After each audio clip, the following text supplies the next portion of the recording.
ሱሪ የሚለብሰው ሄዋን የሚያደርገው የሚቀባባው ምር ያልምረው እባክሽ ልጅ ይሄን መልእክቴን አስተላልፊልኝ አድርሽልኝ ይላል። እኔ ተገብቼ አይደለም ኃጢአተኛ ነኝ።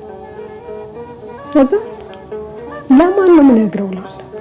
ንገሪልኝ፣ ለህዝቡ ንገሪልኝ። አልቋል ጊዜ የለም አልቋል።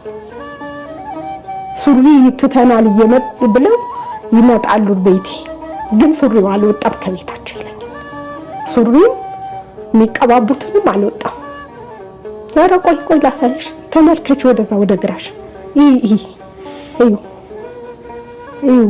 እንዴት እንደሆነ እዩ።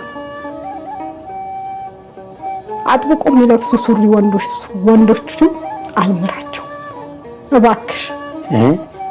ጠብቆ የሚለበስ ሱሪ ያቁሙ እንዳይለብሱ ይለኛል። ይጥቅ አድርገው እንደ ታይት አድርገው የሚለብሱ ወንዶች አሉ አይደል? እሱ እንዳይለብሱ።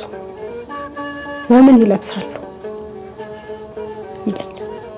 እንዳይለብሱ ይህንንም ንገሪልኝ። እና የመጨረሻ ምን ይለኛል?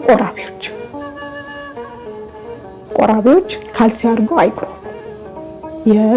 የስጋው ደሙን ሲወስዱ እባክሽ ካልሲ አድርገው እንዳይወስዱ ንገሪልኝ። ቤተ መቅደስ ውስጥ ከነጭራሹ ካልሲ አድርገው እንዳይገቡ ካልሲ አድርገው እንዳይገቡ ምሬ አልምራቸው ይለኛል። እየደጋገመች እንኳን ግን ይናገረኛል። ዞር ማለት ግን አልችልም። በቃ ወደዚህ ቀኝ ወደ ቀኝ ማየት አልችልም። እና እባክሽ ይሄን መልእክት አድርሽልኝ ይለኛል።